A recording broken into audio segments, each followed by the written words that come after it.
হাজার হাজার বছর আগে স্বর্গ এবং পৃথিবী মিলে একটি জাদুকরী মুনির জন্ম দেয়।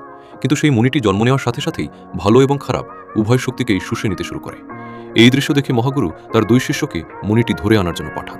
এদের মধ্যে একজন শিষ্যের নাম ছিল তাইজান এবং অন্যজন সেন। তারা দুজনেই মুনিটিকে নিজেদের বশে আনার জন্য সেটির উপর হামলা চালায়, কিন্তু মুনিটি এতটাই শক্তিশালী ছিল যে উল্টো তাদের দুজনকেই খুব মারধর করে।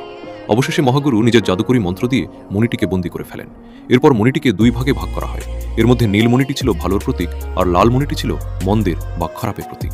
তাই মহাগুরু লাল মণিটিকে একটি অভিশাপ দেন যে ঠিক 3 বছর পর এই মণির ওপর আকাশ থেকে ভয়ানক বিদ্যুৎ বা বাজ পড়বে, যার ফলে এটি ধ্বংস হয়ে যাবে। মহাগুরু এই দুটি মণি সাবধানে রাখার দায়িত্ব তাইজানকে দেন।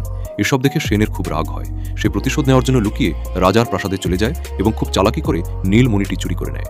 শুধু তাই নয়, সে লাল রঙের রাক্ষসে মণিটিকেও আজাদ করে দেয়। লাল মণিটি ছাড়া পাওয়ার সাথে সাথেই রানীর শরীরের ভেতর ঢুকে যায়, যার ফলে রানী এক শয়তান বাচ্চার জন্ম দেন। এই বাচ্চাটি জন্ম নেওয়া মাত্রই পুরো গ্রাম ধ্বংস করতে শুরু করে। তা দেখে মাস্টার তাইজান নিজের কাছে থাকা একটি জাদুকরী রিং বা আংটি বের করেন এবং মন্ত্র পড়ে সেটি বাচ্চাটির গলায় পরিয়ে দেন, যার ফলে তার শক্তি কিছুটা কমে যায়। তাইজান তাকে মারতে গেলে মহারানী এসে বাচ্চাটিকে বাঁচিয়ে নেন। তিনি বলেন, আমার ছেলেকে কিছু করো না, কারণ একজন মা নিজের চোখের সামনে সন্তানকে মরতে দেখবেন কিভাবে। বাচ্চাটি তখন তার মাকেও কামড় দেয়, কিন্তু রানী তাকে আদর করে বলেন, ভয় পেও না, আমি তোমার মা, আমি তোমার কিচ্ছু হতে দেব না। মায়ের ভালোবাসা দেখে সেই শয়তান বাচ্চাটিরও মন গলে যায়। তখন মাস্টার তাইজান জানান যে আমরা যদি একে এখন ছেড়েও দিই তবুও 3 বছর পর সে মারা যাবে, কারণ মহাগুরু এই শয়তান মনির ওপর অভিশাপ দিয়েছেন যে 3 বছর পর এর ওপর বাজ পড়বে এবং সে ধ্বংস হয়ে যাবে।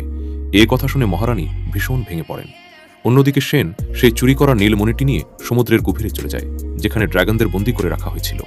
সেন নীলমণিটি ড্রাগন রাজার ডিমের সাথে মিশিয়ে দেয়, ফলে সেখান থেকে এক অত্যন্ত শান্ত এবং শক্তিশালী বাচ্চার জন্ম হয়।